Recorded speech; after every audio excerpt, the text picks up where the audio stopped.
뒤이어 가벼운 혼수 상태가 일어나 오랫동안 계속되었다. 크리스토프가 돌아왔다.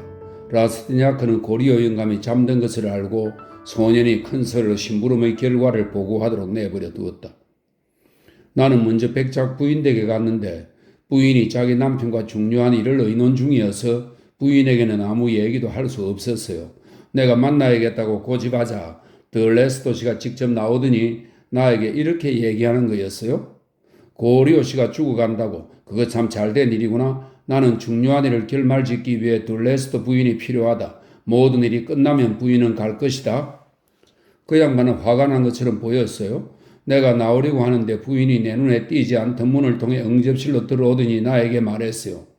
크리스토프야, 나는 지금 남편과 다투는 중이어서 떠날 수 없다고 아버지께 말씀드리라. 내 아이들의 생사가 달린 문제야. 그렇지만 모든 일이 끝나는 대로 가겠다. 남자 부인의 경우는 또 얘기가 달라요. 나는 부인을 보지도 못했고 부인에게 말을 할 수도 없었어요. 하녀가 나에게 말하더군요. 부인은 5시 15분에 무도회에서 돌아오셔서 주무시고 계세요? 정오전에 부인을 깨우면 나는 부인에게 야단 맞을 거예요. 부인이 나를 부르실 때 아버지의 병세가 나빠졌다고 말씀드리죠. 나쁜 소식에 대해서는 언제나 전할 시기가 있는 법이죠. 간청해봐도 소용없었어요. 그렇지. 남장님께 얘기하겠다고 청했어요. 그런데 그분은 외출 중이더군요. 딸들이 아무도 안 온다고. 내가 둘 모두에게 편지를 쓰겠다. 라스티냐크가 외쳤다. 아무도 안 와. 노인이 일어나 앉으며 대꾸했다. 그 애들은 일이 있고 잠을 자고 오지 않을 거야. 나는 알고 있었다고. 자식이 어떤 것인지 알려면 죽어야만 해. 이보, 당신은 결혼하지 말고 자식도 갖지 마오. 당신은 자식들에게 생명을 주지만 자식들은 당신에게 죽음을 준단 말이오. 당신은 자식들을 사교계에 출입시키는데 그들은 당신을 거기에서 쫓아내고 그 애들은 오지 않을 거야. 나는 10년 전부터 그걸 알고 있어. 나는 때때로 그렇게 생각했지만 차마 그렇게 믿을 수가 없었지. 눈물이 두 눈의 붉은 가장자리로 흘렀으나 떨어져 내리지는 않았다. 내가 부자라면, 내가 내 재산을 간직하고 있었더라면, 내가 재산을 그 애들에게 주지 않았더라면 그 애들은 여기 와서 키스로 내 두 뺨을 핥을 텐데 나는 저택에 살면서 멋진 방들을 갖고 하인들을 거느리고 내 마음대로 불을 피울 텐데 그 애들은 남편과 자식들을 데리고 와서 울 거야. 나는 그 모든 것을 누리련만. 그러나 아무것도 없구나. 돈이 모든 것을, 심지어 딸까지도 준단 말이야. 나의 돈, 그것이 어디 있느냐. 나에게 물려줄 보물이 있다면 딸들은 나를 치료하고 나를 간호할 것이다. 나는 딸들의 목소리를 듣고 딸들을 볼 것이다. 당신, 나의 사랑하는 자식, 나의 유일한 자식이여. 나는 버림받고 비참한 편이 더 좋다오. 적어도 한 불행한 인간이 사랑받을 때에는 사람들이 그를 사랑하는 것이 확실해. 아니야, 나는 부자이고 싶어. 나는 딸들을 볼 거야. 그러나 누가 알았으랴? 그 애들은 둘 다 바위 같은 마음을 가진 것을. 내가 딸들을 지나치게 사랑해서 그 애들은 나를 사랑할 수 없었어. 아비는 항상 부자여야 해. 아비는 엉큼한 말처럼 자식의 고삐를 틀어쥐고 있어야 한단 말이야. 그런데 나는 딸들 앞에 무릎을 꿇고 지냈으니 몹쓸 것들. 그 애들은 10년 전부터 나에 대해 당당하게 군림해 왔지. 결혼 초기에는 딸들이 나에게 얼마나 정성스럽게 대했는지 당신이 알면 좋으련만. 지독하게 아프구나. 나는 딸들에게 각각 80만 프랑 가까이를 주었어. 그 애들이나 남편들이나 나에게 이렇게 심하게 대할 수는 없는 노릇이야. 그 애들은 나를 맞아 아버지 이쪽으로 오세요. 사랑하는 아버지 저쪽으로 하고 말했지. 그 애들 집에는 항상 나의 식탁이 차려져 있었어. 나는 그 애들 남편들과도 저녁 식사를 했고 그들은 나를 정중하게 대했어. 나에게는 아직도 재산이 좀 있는 것처럼 보였었어. 왜 그랬을까? 나는 내 사업에 대해서는 아무 말도 안 했거든. 딸들에게 80만 프랑씩이나 줄 수 있는 사람은 잘 살펴보아야 할 사람이었어. 그래서 나는 정성껏 시중을 받았지만 그건 내 돈 때문이었지. 사교계란 아름다운 것이 못돼. 나는 그걸 보았소. 나는 말이야. 그들은 마차로 나를 극장에 데리고 갔고 나는 원하는 대로 야외에 머물러 있기도 했어. 요컨대 그 애들은 내 따림을 서슴없이 얘기했고 나를 아버지로 공공연히 인정했단 말이야. 나는 그때까지는 눈치가 남아있어서 어떤 것도 놓치지 않고 볼 수 있었어. 모든 것이 나에게는 어울리지 않아 마음을 아프게 했지. 나는 친절히 다 거칠애란 것을 알고 있었지만 뭐 어쩔 도리가 없었지. 나는 그 애들 집에서 식사하는 것이 싸구려 식당에서 먹는 것만큼 편하지가 않았어. 나는 전혀 대화할 줄을 몰랐지. 그 사교계 인사들 중 어떤 사람이 사위들의 귀에 대고 저분이 누구입니까? 하고 묻고 그러면 돈 많은 아버지랍니다. 부자이지요? 라고 대답하는 거요. 아, 저런 하고 수군거리며 사람들은 돈에 표하는 경의를 가지고 나를 쳐다보았지. 그러나 내가 때때로 그들을 좀 난처하게 만들면 나는 나의 실수에 대해 비싼 대가를 치렀어. 도대체 완전한 사람이 누가 있다고? 내 머리가 터지는 것 같구나. 사랑하는 외제은 씨, 나는 지금 죽음의 고통으로 괴로워하고 있지만 내가 아나스타지를 창피스럽게 만든 바보 같은 소리를 하고 난 후 그 애가 처음 나에게 던지던 시선 때문에 겪은 고통에 비하면 이건 아무것도 아니라 그 애의 시선은 나의 모든 혈관을 찢어 발기는 것 같았어. 나는 모든 것을 알고 싶었지만 내가 잘 알게 된 것은 내가 세상에서 쓸모없는 존재라는 사실이었어. 이튿날 나는 위안을 받기 위해 델핀의 집에 갔지만 거기서도 어리석은 짓을 해서 그 애를 화나게 만들었어. 그 때문에 나는 미칠 지경이 되었지. 나는 일주일 동안을 어찌해야 할지 모르고 지냈다오. 나는 딸들의 비난이 겁나서 그 애들을 감히 만나러 가지도 못했지. 이런 식으로 나는 내 딸들의 집에서 쫓겨난 거요. 오 하나님, 당신은 제가 겪은 비참과 고통을 알고 계시고 늙어서 모습이 변하고 기진맥진해서 백발이 되도록 오랜 세월 동안 제가 받은 비수의 공격이 얼마나 되는지 헤아리고 계시는데 어찌하여 오늘 이렇게 괴로움을 겪게 만드십니까? 나는 딸들을 너무 사랑한 죄의 대가를 톡톡히 받았어. 그 애들은 나의 예정에 철저히 복수했고 사형 집행인처럼 나를 고문했단 말이야. 그런데 아비들이란 참 어리석기도 하지. 나는 딸들을 너무나 사랑해서 도박꾼이 도박장을 다시 찾듯 나는 항상 그리로 되돌아갔으니 내 딸들은 나의 악덕이었어. 그 애들은 나의 정부, 요컨대 모든 것이었지. 딸들은 둘 모두 장신구라든지 무언가를 필요로 했어. 하녀들이 나에게 그런 얘기를 해주면 나는 환영받기 위해 즉시 필요한 것을 주었어. 어쨌든 그 애들은 사교계에서의 내 처세에 대해 얼마가 나를 가르쳤지. 그 애들은 앞날을 예기치 못했어.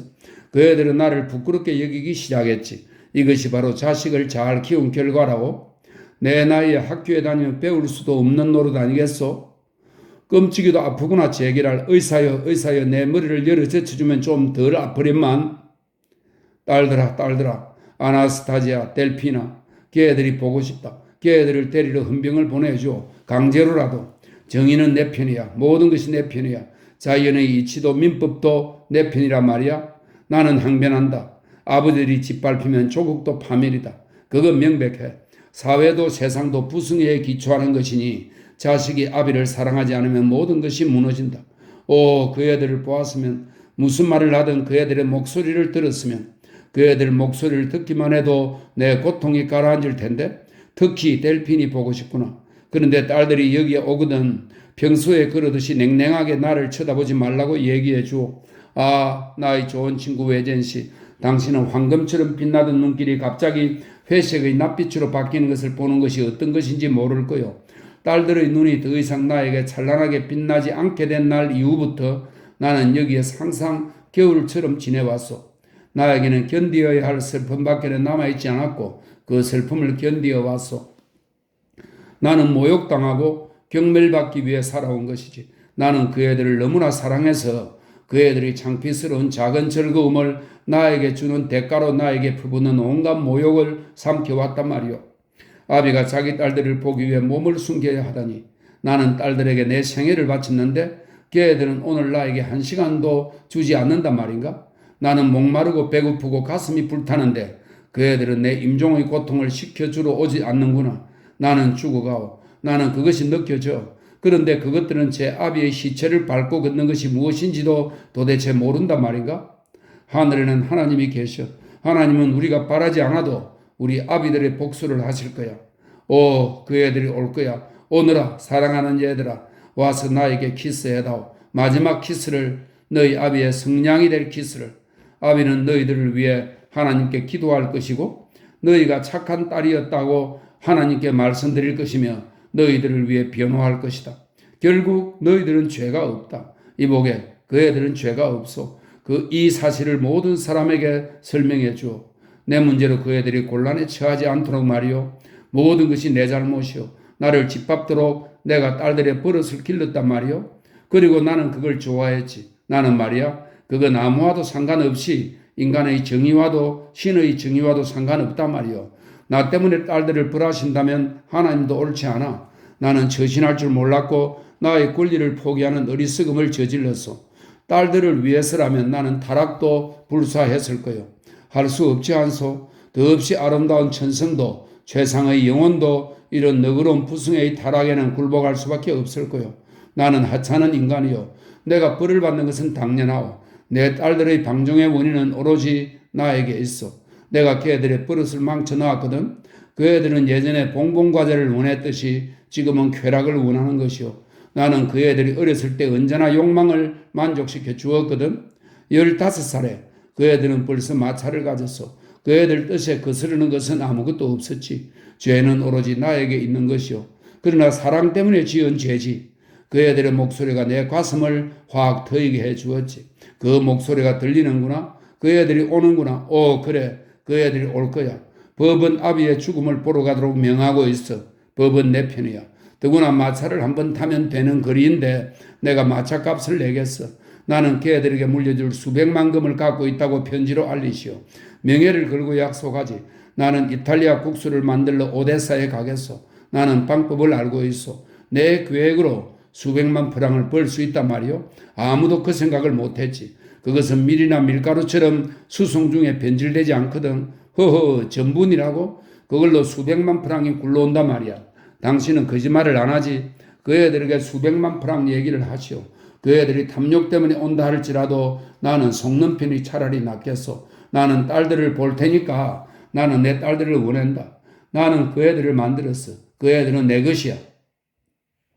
그는 이렇게 말하며 자리에서 일어나 흐트러진 백발의 머리를 외제인에게 내보였다. 그 머리는 위협을 뜻하는 모든 요소를 갖춘 무서운 모습이었다. 자, 다시 자리에 누우십시오, 고리오 영감님. 제가 따님들에게 편지를 쓰겠습니다. 비앙숑이 돌아오는 대로 제가 가겠어요.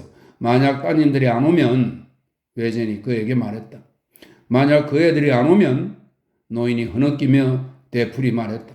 그러나 나는 죽어 있을 거야. 분통이 터져서 죽었을 거란 말이야. 정말 분이 미치는구나. 지금 이 순간 내 생의 전부가 보이네. 나는 속았어. 그 애들은 나를 사랑하지 않아. 그 애들은 나를 사랑한 적이 결코 없어. 그건 분명해. 그 애들이 벌써 오지 않았다면 앞으로도 오지 않을 거야. 오는 것이 늦어질수록 그 애들은 나를 기쁘게 해줄 결심을 안 하게 될 거야. 나는 딸들을 알지. 그 애들은 내 슬픔, 내 고통, 내 피로를 조금도 헤아릴 줄 몰랐어. 그 애들은 내 죽음도 예상하지 못할 거야. 그 애들은 내 애정의 깊이도 전혀 몰라. 그래, 이제 알겠다. 내 오장육부를 항상 열어보인 습관 때문에 내가 해준 모든 일의 가치를 그 애들은 모르는 거야. 그 애들이 내 누나를 파내겠다고 요구하면 그래 파내라 하고 나는 말했을 거야. 내가 너무 어리석지. 그 애들은 세상의 모든 아버지가 저희들의 아비 같은 줄만 알고 있어. 사람은 항상 자신을 돋보이게 할 줄 알아야 해. 그 애들의 자식들이 나의 복수를 해줄 거야. 그러니 여기 오는 것이 그 애들의 이익에도 맞는 일이지. 그 애들은 지금 저희들의 임종을 위태롭게 하고 있는 것이라고 알려주시오. 그 애들은 단 하나의 죄로 모든 죄를 범하는 셈이요. 그러니 어서 가서 그 애들에게 말하시오. 오지 않는 것은 붙인 살이라고 말이요. 이 죄를 덧붙이지 않더라도 그 애들은 많은 죄를 범했어. 그러니 가서 나처럼 외치시오. 어이 나지, 어이 델핀, 당신 아버지한테 가시오. 그는 당신들에게 너무나 잘했고 지금 괴로워하고 있어. 하고 말이요. 아무것도 누구도 없구나. 도대체 나는 개처럼 죽어야 하는가? 버림받는 것이 나의 보상이구나. 그것들은 파렴치하고 간악한 것들이야. 나는 그것들을 정화하고 저주한다. 나는 그것들을 다시 저주하기 위해 밤중에 나의 관에서 일어나겠다. 나의 친구들이야. 나의 생각이 틀린 것인가? 그 애들은 아주 못되게 굴고 있어. 안 그랬어? 내가 무슨 말을 하고 있나? 당신은 델핀이 와 있다고 나에게 알리지 않았어? 그 애는 둘 중에 더 나은 애지. 외젠, 당신은 내 아들이요. 당신은 말이요. 그 애를 사랑해줘. 그 애를 왜 아버지 노릇을 해줘? 그의 언니는 몹시 불행해. 그리고 그 애들의 재산은 하나님 숨이 넘어간다. 너무나 괴롭구나. 내 머리를 잘라내줘. 내 심장만 남겨주고 그리스도프야 가서 비앙숑을 찾아오느라. 그리고 마차 한 대 불러줘. 노인의 한탄과 절규가 담고 있는 내용에 소름이 끼치는 것을 느끼며 외제인이 소리쳤다. 저는 따님들을 찾으러 가겠습니다. 고리오 영가님. 제가 따님들을 데려오죠. 강제로라도 데려와. 강제로라도. 경비대나 일선 부대나 어디나 요청해. 정부에게 검사에게 얘기해서 그 애들을 내게로 데려와. 나는 그것을 원하니까. 노인은 이성의 빛이 남아있는 마지막 시선을 외제인에게 던지며 말했다. 그렇지만 영감님은 따님들을 저주하셨는데요? 누가 그런 말을 했소? 노인은 깜짝 놀라서 대꾸했다. 내가 딸들을 사랑하는 것을 당신은 잘 알고 있어. 나는 그 애들을 열렬히 사랑한단 말이오. 딸들을 보면 내 병은 나아질 거야. 어서 가봐. 착한 이웃이고 사랑하는 자식인 외제인 어서 가요. 당신은 참 착해. 당신은. 나는 당신에게 감사를 표해야 할 텐데 죽어가는 사람의 축복 이외에는 당신에게 줄 것이 아무것도 없군.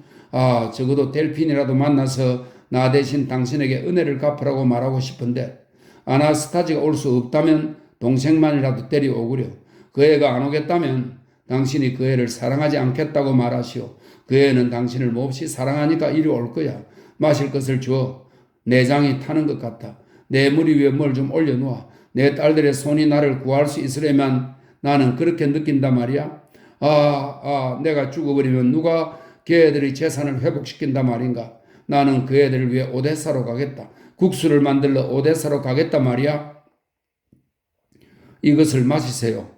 외제는 죽어가는 노인을 일으켜 왼손으로는 그의 몸을 부축하고 오른손으로 탕약이 든 잔을 들고서 말했다. 당신은 부모님을 사랑해야 하고 당신만은? 노인은 힘없는 두 손에 외전의 손을 꼭 쥐고서 말했다. 내가 내 딸들을 보지 못한 채 죽어가는 것을 당신은 알겠지?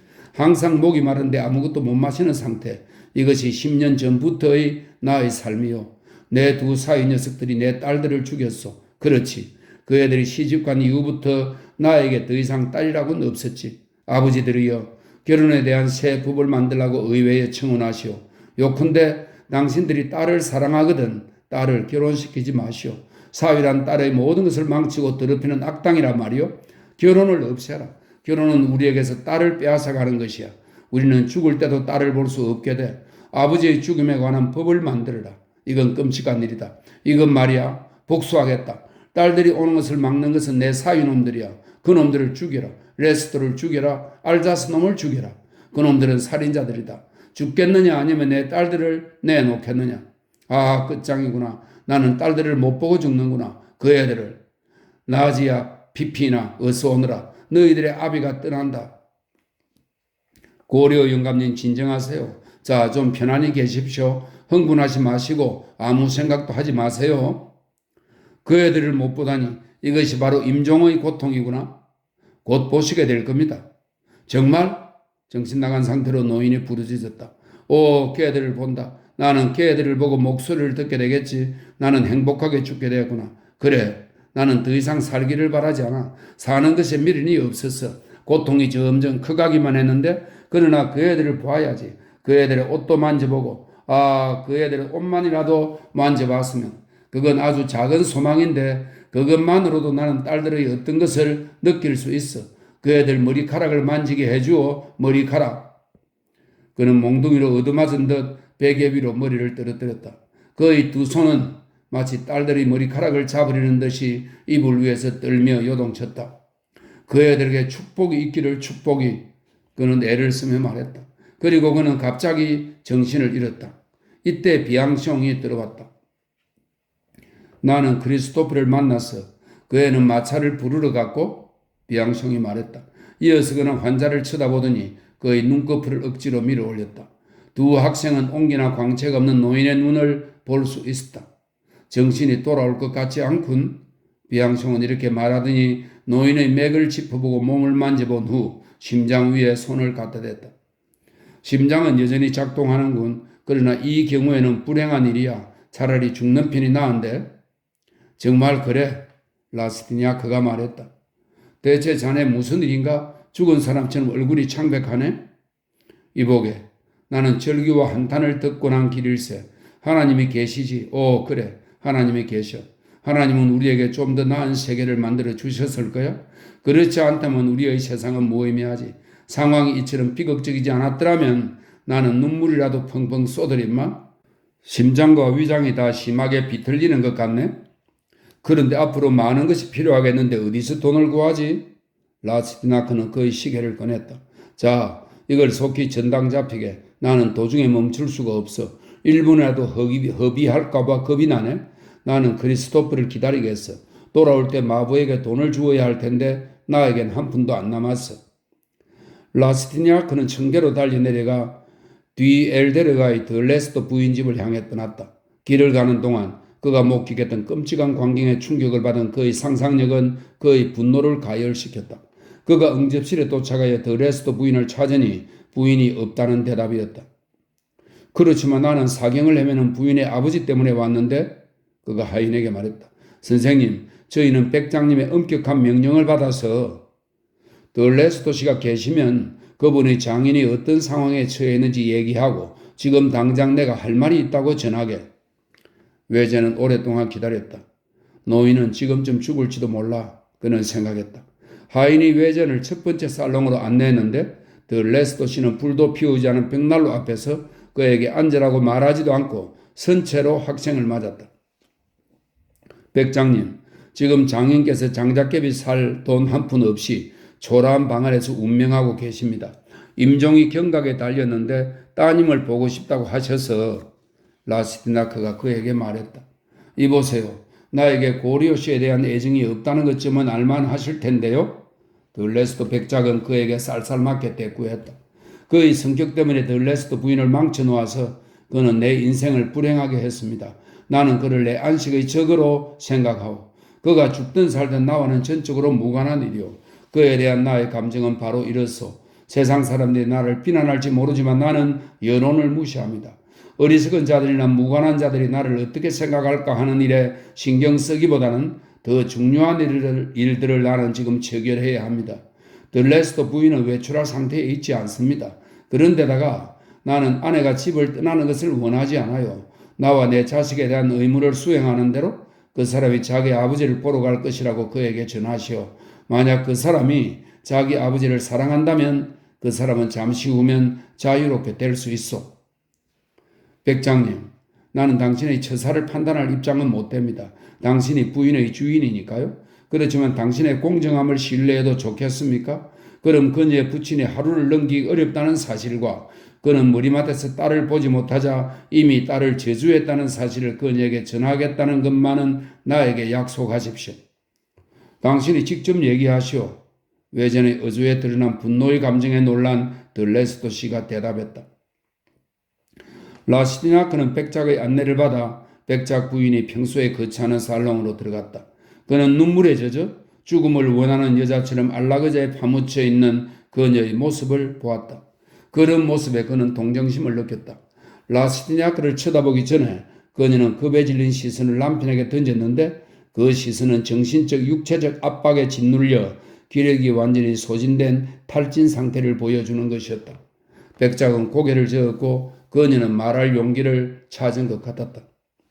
저는 모두 다 들었어요. 제가 처해 있는 상황을 아버지가 아신다면 저를 용서하실 거라고 아버지께 말씀드려 주세요. 나는 이런 고통은 예상치 못했어요. 이건 내 힘으론 감당 못할 일이에요. 그렇지만 나는 끝까지 저항하겠어요. 마지막 말은 자기 남편을 향한 말이었다. 나도 아이들의 어미입니다. 겉으로는 어떻든 간에 아버지에 대한 나의 태도는 나무랄 데 없는 것이라고 아버지께 말씀드리세요. 그녀는 절망적으로 학생에게 소리쳤다. 부인이 끔찍한 위기에 빠져 있음을 깨닫고 외제는 부부에게 인사하고 얼떨떨해서 그 집을 물러났다. 들레스토 씨의 의존은 그의 행동이 무용함을 깨우쳐 주었고 또 그는 아나스타즈가 더 이상 자유롭지 않다는 것을 알았다. 그는 더 니신겐 부인 집으로 달려갔다. 그녀는 침대에 누워 있었다. 가엾은 친구, 나는 몸이 아프단 말이에요. 그녀가 외젠에게 말했다. 무도회에서 돌아오다가 감기에 걸렸어요. 폐렴이 될까봐 겁이 나요. 지금 의사를 기다리는데 외젠이 그녀의 말을 가로막으며 말했다. 당신이 빈사 상태에 빠져 있다 할지라도 당신을 당신 아버지 곁으로 끌고 가야겠소. 그분은 당신을 부르고 있어. 당신이 아버지의 가벼운 절규만이라도 들을 수 있다면 당신은 조금도 아프다고 느끼지 못할 거요. 외젠, 우리 아버지는 당신이 말하는 만큼 그렇게 아프시지는 않을지도 몰라요. 그렇지만 내가 당신 눈에 조금이라도 못되게 보인다면 나는 절망할 거예요. 그래서 나는 당신이 원하는 대로 행동하겠어요. 나는 알아요. 이 외출의 결과로 내 병이 심해진다면 아버지는 슬픔으로 돌아가실 거예요. 그럼 의사가 오는 대로 가죠. 아, 당신은 왜 시계를 안 차고 계세요? 그녀는 시계줄이 보이지 않자 이렇게 물었다. 외제는 얼굴을 붉혔다. 외젠, 당신이 벌써 시계를 팔았거나 잃어버렸으면, 그건 너무 나빠요. 학생은 델핀의 침대 위로 몸을 숙이고 그녀의 귀에 대고 말했다. 그걸 알고 싶소? 그럼 알아두시오. 당신의 아버지는 오늘 저녁에 입게 될 수의를 살 돈이 없어. 당신이 준 시계는 전당 잡혔어. 나에게는 돈 한 푼 없어서. 델핀은 갑자기 침대 밖으로 뛰어내려 책상으로 달려가더니 지갑을 꺼내 라스티냐크에게 내밀었다. 그녀는 초인종을 누르고 소리 질렀다. 나 가겠어요. 갈게요. 외전. 옷을 입어야지. 나는 불효자식이야. 먼저 가세요. 나는 당신보다 먼저 도착할지도 몰라요. 테레즈야. 그녀는 한이에게 외쳤다. 더 니신겐 씨에게 할 말이 있으니 즉시 올라오시라고 전해라.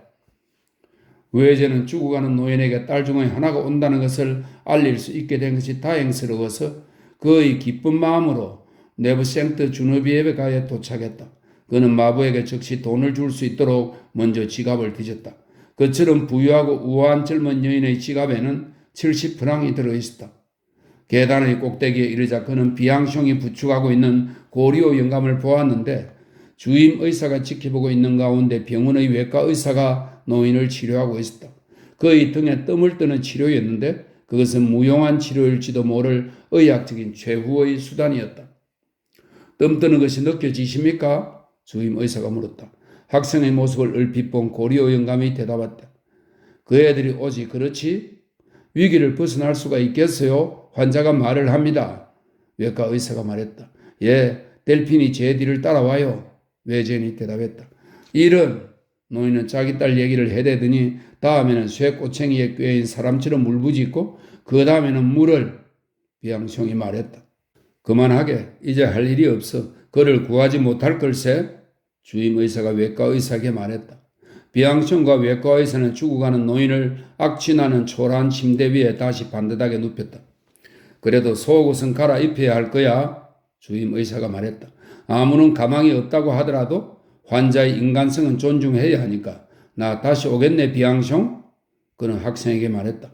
환자가 다시 신음소리를 내거든 횡격막에 아편 처치를 하게. 외과 의사와 주임 의사는 밖으로 나갔다. 이복의 외제는 용기를 내게 깨끗한 속옷을 갈아입히고 침대 시트를 바꾸어야 하네. 실비에게 시트를 가지고 올라와서 우리를 도와달라고 말하게. 두 사람만 남게 되자 비앙숑이 라스티냐크에게 말했다. 밑으로 내려간 외제는 보케르 부인이 실비와 함께 식탁 준비를 하고 있는 것을 보았다. 라스티냐크가 말을 꺼내자마자 과부댁은 그에게 다가오더니 자기 돈을 손해보지 않으면서 또 손님의 비위를 맞추려는 의심 많은 장사꾼 같은 날카로우면서도 상냥한 태도를 취하며 대답했다. 외젠 씨, 고리오 영감은 한 푼도 없다는 것을 당신도 나만큼 잘 알고 계시죠. 눈이 꼬이며 죽어가고 있는 사람에게 시트를 준다는 것은 잃어버리는 것이나 마찬가지죠. 더구나 한 장은 수의로 희생해야 할 테니 말이죠. 그리고 당신은 이미 나에게 144프랑의 빚이 있는데 시트값 40프랑과 실비가 당신에게 가져다 줄 양초 등 자질구레한 것들의 값을 합치면 모두 해서 적어도 200프랑은 될 텐데 나처럼 가난한 과부가 잃어버릴 수는 없는 돈이죠. 참말로 정확해야 해요. 외젠 씨. 내 집에 애군이 낀 닷새 전부터 나는 많은 손해를 봤어요. 당신이 말했던 대로 저 노인이 며칠 전에 떠날 수 있었더라면 나는 10에케라도 내놓았을 거예요. 이 일은 내 하숙인들에게 충격이란 말이요. 아무 보상이 없으면 나는 저 영감을 병원으로 옮겨가도록 할래요. 요컨대 내 입장이 돼보세요. 나한테는 무엇보다도 내 하숙집이 생명이란 말이에요. 외제는 급히 고리오 영감의 방으로 다시 올라갔다. 비앙숑, 시계 잡힌 돈이 어디 있나? 저기 책상 위에 있네. 360여 프랑 남아있을 거야. 받은 돈에서 외상졌던 것을 모두 갚았네. 전당표는 돈 밑에 놔두었어. 라스티냐크는 끔찍한 느낌에 사로잡힌 채 구르듯이 계단을 내려가서 말했다. 자, 아주머니, 셈을 하시죠. 고리오 씨는 댁에 오래 머물지 않을 것이고, 그리고 나는, 그래요. 관에 담겨 나가겠지요. 불쌍한 노인네. 그녀는 200프랑을 세면서 반쯤은 즐겁고 반쯤은 우울한 표정으로 말했다. 이걸로 끝입니다. 라스티냐크가 말했다. 실비야, 시트를 내드리고 위에 올라가서 도와드리라. 이어서 보케르 부인은 외전에 귀에 대고 속삭였다. 실비의 수고를 잊지 마세요. 그 애는 이틀 밤이나 세웠어요. 외전이 등을 돌리자마자 이 노파는 식모에게로 달려가더니 뒤집은 시트 7번을 꺼내라, 제기. 그것도 죽은 사람에겐 호강이지. 하고 식모의 귀에 대고 소곤거렸다. 이미 계단을 몇 개 올라가 있던 외제는 늙은 여주인의 말을 듣지 못했다. 자, 속옷을 입히세. 노인을 똑바로 들고 있게. 비앙숑이 외제에게 말했다. 외제는 침대 머리맡에 서서 죽어가는 사람의 몸을 떠받쳤고 비앙숑은 그의 속옷을 벗겼다. 노인은 자기 가슴 위에 무엇인가를 움켜쥐려는 듯한 몸짓을 하며 짐승들이 큰 고통을 나타낼 때처럼 발음이 분명치 않은 구슬픈 외침 소리를 냈다. 오, 우리가 조금 전에 뜸질을 하려고 그에게서 벗겨냈던 머리카락으로 만든 작은 고리와 메달을 원하고 있군. 가엾은 사람, 그걸 돌려줘야겠네. 벽난로 위에 있어. 비앙숑이 말했다. 외제는 아마도 고리오 부인의 머리칼일 것 같은 잿빛 브론드 머리칼로 엮은 고리를 가지러 갔다. 메달의 한쪽에는 아나스타지, 그리고 다른 쪽에는 델피인이라고 씌어 있는 것이 보였다. 항상 그의 가슴에 놓여있던 이것은 그의 마음의 영상이었을 것이다. 메달 속에 담겨있는 머리카락은 너무나 부드러운 것이어서 두 딸이 아주 어렸을 때 잘라낸 것 같았다. 메달이 그의 가슴에 닿자 노인은 보기에 소름 끼치는 만족감을 나타내며 길게 앗! 하고 소리를 질렀다. 이것이 그의 감각의 마지막 반향으로서 이제 그의 감각은 우리 인간의 교감이 들어가고 나오는 알 수 없는 중심부로 후퇴하는 듯이 보였다. 경련하는 그의 얼굴은 병적인 기쁨의 표정을 띄었다. 사고의 뒤에까지 살아남은 감정의 힘의 이 무서운 광채에 깊은 인상을 받은 두 학생은 죽어가는 노인의 몸에 뜨거운 눈물을 흘렸다. 노인은 날카로운 기쁨의 함성을 질렀다. 나지, 피핀. 그는 부르짖었다. 아직 살아있군. 비앙숑이 말했다. 그게 무슨 소용이겠어요? 실비가 말했다. 고통이지. 라스티냐크가 대꾸했다. 친구에게 자기처럼 따라하라는 신호를 보낸 다음 비앙숑이 무릎을 꿇고 앉아 환자의 오금 아래에 두 팔을 밀어넣자 라스티냐크는 침대의 반대편에 같은 자세로 환자의 등 밑으로 두 손을 밀어넣었다. 실비는 곁에 서서 환자의 몸이 들어 올려지면 침대 시트를 치우고 새로 가져온 시트로 깔아 끼울 준비를 하고 있었다. 아마도 학생들이 흘린 눈물을 잘못 생각한 듯 고리오는 그의 마지막 힘을 내어 두 손을 뻗치더니 손이 침대 양편에서 학생들이 머리에 닿자 그들의 머리털을 격렬하게 움켜쥐고 아, 내 천사들아 하고 힘없는 소리로 외쳤다. 이 두 마디는 이 말과 더불어 날아가 버린 영혼이 발한 마지막 중얼거림이었다. 불쌍한 노인이야. 더없이 끔찍스럽고 더없이 무의식적인 거짓이 마지막으로 격발시킨 지고의 감정이 배어있는 이 절규에 감동한 실비가 말했다. 이 아버지의 마지막 탄식은 틀림없이 기쁨의 탄식이었을 것이다. 이 탄식은 그의 전생의 표현이었건만 그는 아직도 속고 있었던 것이다. 고리오 영감은 그의 초라한 침대 위에 다시 경건하게 눕혀졌다. 이 순간부터 그의 얼굴에는 인간 존재의 기쁨과 고통의 감정이 유래하는 뇌의 의식이 더 이상 없는 기계적 육체 속에 죽음과 삶 사이에 벌어졌던 싸움의 괴로운 흔적만이 남게 되었다. 이 육체의 파괴도 이제 시간의 문제일 뿐이었다. 노인은 이렇게 몇 시간 있다가 아무도 알아차리지 못하는 사이에 숨을 거둘 걸세. 헐떡거리는 소리조차 내지 않을 거야. 뇌는 이제 완전히 침투당했을 거야. 이때 청계에서 숨가쁜 젊은 여자의 발걸음 소리가 들렸다. 그 여자는 너무 늦게 도착하는군. 라스티냐크가 말했다. 그것은 델핀이 아니라 그녀의 하녀인 테레즈였다. 외젠 선생님, 주인님 내외간에 심한 싸움이 벌어졌어요. 가엾은 마님이 아버님 때문에 요구한 돈 문제로 말이에요. 마님이 기절하셔서 의사가 왔는데 피를 뽑아야만 했어요. 마님은 아버지가 돌아가신다. 나는 아빠를 만나야 해. 하고 소리치셨어요. 정말 가슴을 찢는 듯한 외침이었죠. 그만해 테레즈. 그 여자가 지금 온다 해도 쓸데없어. 고리오 씨는 이제 의식이 없단 말이야. 가엾으신 어른 그렇게나 편찮으셨어요? 테레즈가 말했다. 이제 나는 필요 없겠죠. 저녁 준비하러 가야겠어요. 4시 반이나 됐네요. 실비가 이렇게 말하고 나갔는데 그녀는 계단 위에서 하마터면 들레스터 부인과 막 부딪힐 뻔했다. 백작 부인의 추리는 음숙하고도 무서운 추련이었다. 그녀는 단 한 자루의 양초가 흐릿하게 밝히고 있는 임종의 침대를 쳐다보며 아직 생명의 마지막 고동이 꿈틀거리고 있는 자기 아버지의 얼굴을 알아보고 눈물을 흘렸다. 비앙충은 분별을 차려 자리에서 물러났다. 저는 좀 더 일찍 빠져나올 수가 없었어요. 백작 부인이 라스티냐크에게 말했다. 학생은 슬픔에 가득 차서 알겠다고 고개를 끄덕였다. 들레스터 부인은 자기 아버지의 손을 잡고 입을 맞추었다. 용서해 주세요, 아버지. 제 목소리는 무덤에서도 아버지를 깨어나게 할 것이라고 말씀하셨죠. 그러나 한순간만이라도 깨어나셔서 뉘우치는 딸을 축복해 주세요.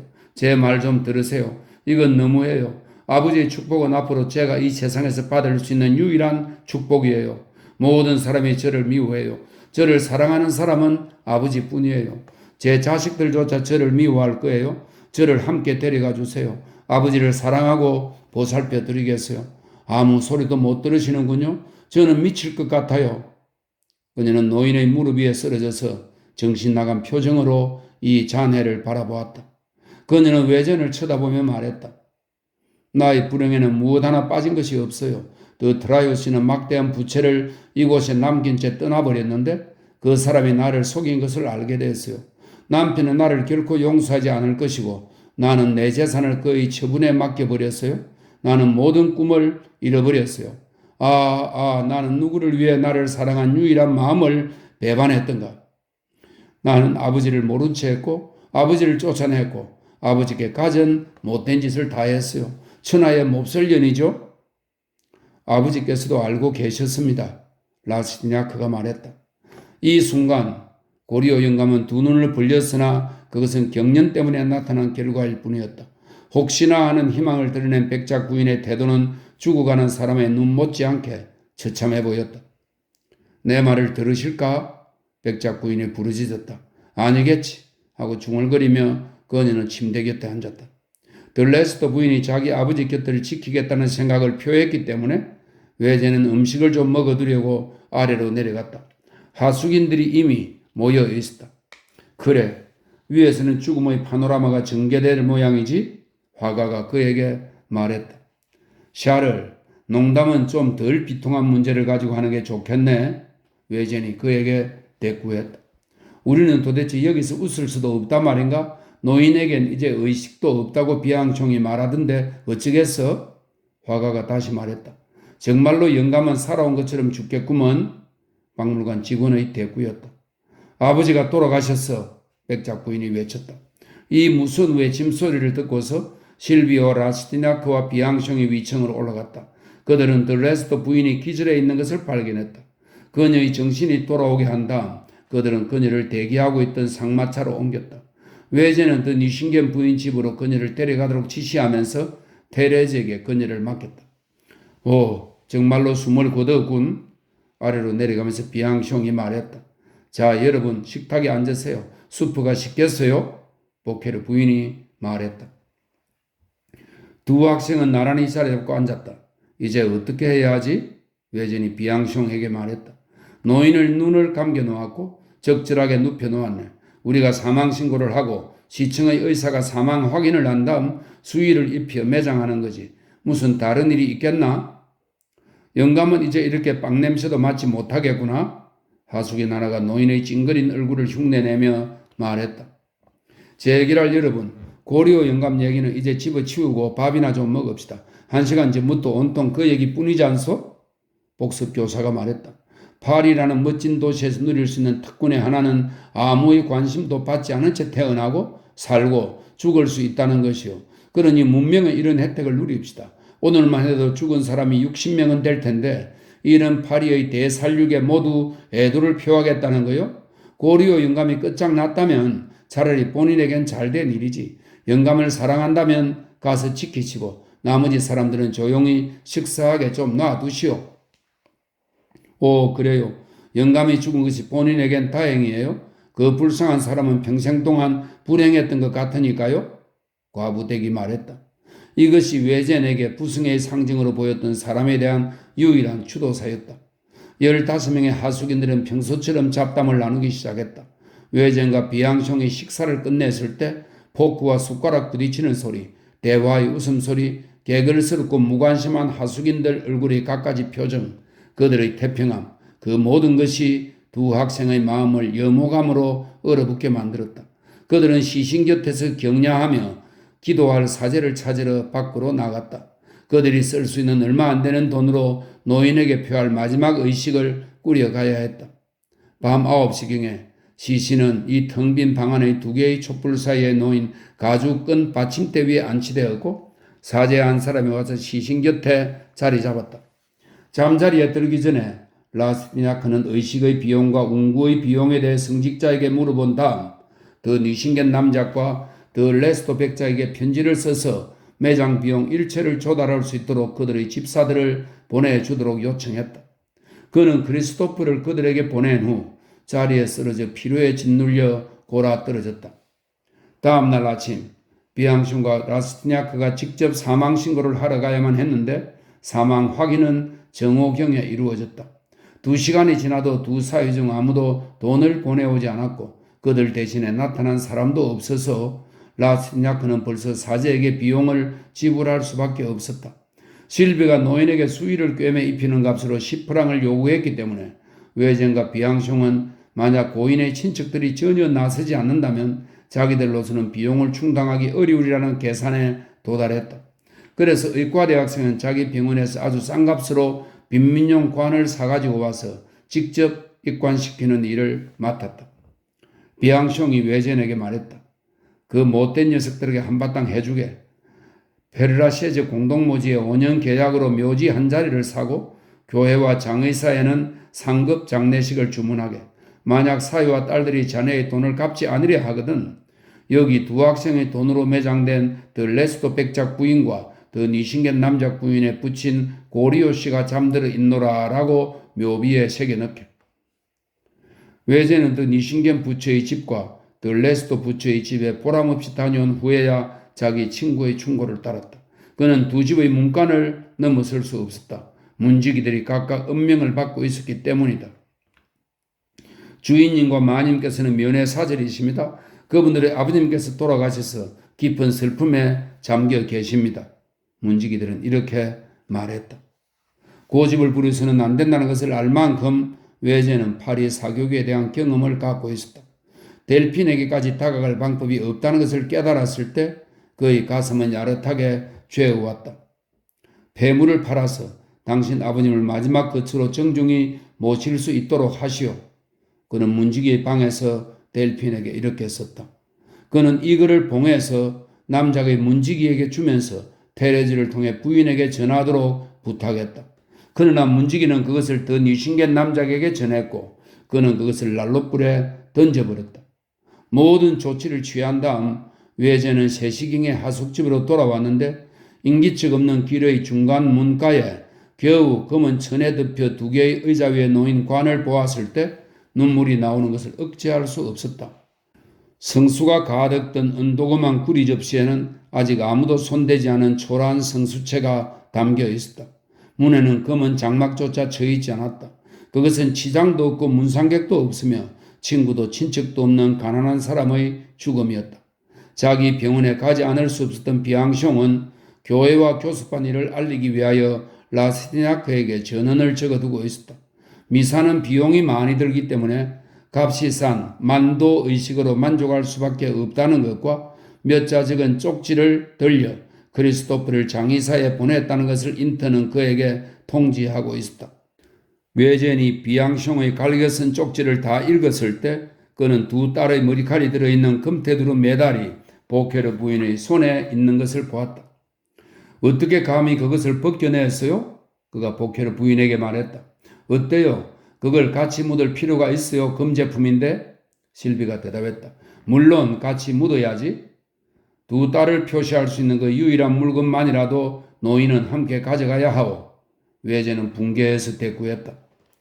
연구마차가 왔을 때 외제는 관을 다시 방으로 올려가서 관의 못을 빼고 델핀과 아나스타지가 어리고 순결하고 청순했던 시절, 노인이 단말마이 외침 가운데서 말했듯이 이치를 따지지 않던 시절과 연관되는 그 영상을 노인의 가슴 위에 경건하게 올려놓았다.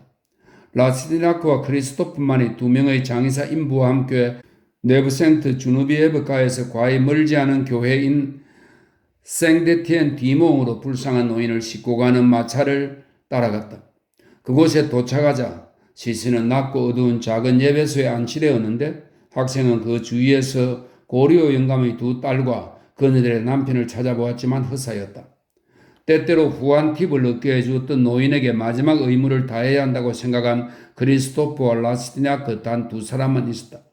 두 명의 사제와 성가대 소년과 교회지기를 기다리는 동안 아무 말도 할 수 없던 라스티냐크는 크리스토프의 손을 꼭 쥐었다.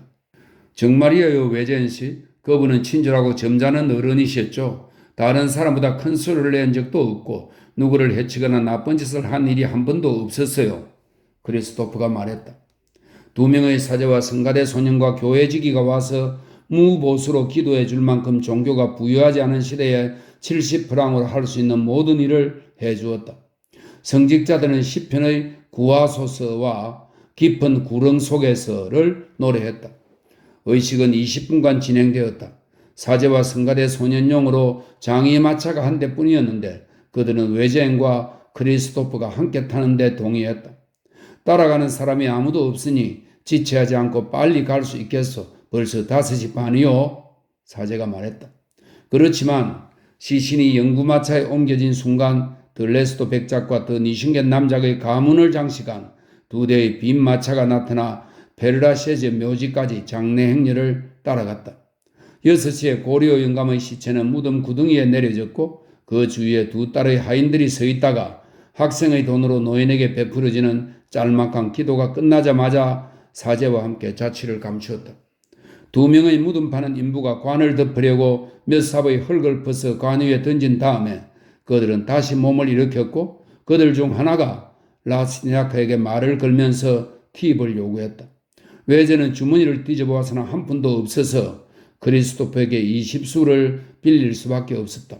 그 자체로서는 대수롭지 않은 이 일이 라스니아크에게 끔찍스러운 슬픔의 발작을 일으켰다. 해는 넘어가고 있었고 축축한 황혼이 신경을 자극했다. 그는 무덤을 쳐다보며 그의 청춘의 마지막 눈물을 거기에 묻었다. 순수한 영혼의 싱그러운 감동에서 흘러나오는 눈물, 떨어져 내린 땅으로부터 하늘에까지 튀어오르는 그런 눈물이었다. 그는 팔짱을 끼고 물끄러미 구름을 쳐다보았고 그의 이런 모습을 보고 크리스토프는 그의 곁을 떠났다. 홀로 남은 라스티냐크는 묘지의 꼭대기 쪽을 향해 몇 걸음 걸어가 생강 양안을 따라 구불구불 뻗어있는 불빛이 반짝이기 시작하는 파리 시내를 내려다보았다. 그의 두 눈은 방돔 광장의 기둥과 앵발리드의 둥근 지붕 사이, 그가 뚫고 들어가기를 원했던 아름다운 사교계가 거주하는 그곳에 그의 탐욕스럽게 고정되었다. 그는 이 윙윙거리는 벌집에 미리 그 꿀을 빨아먹는 듯한 시선을 던지고 다음과 같은 웅장한 말을 내뱉었다. 이제 우리 둘의 대결이다. 그리고 사회에 던지는 첫 번째 도전 행위로서 라스티냐크는 더 니신겐 부인 집으로 저녁을 먹으러 갔다. 사시에서 1834년 9월. 이 날짜는 작품이 완성된 날이 아니라 집필이 시작된 날을 의미한답니다. 발자크의 고리오 영감 모두 읽었습니다.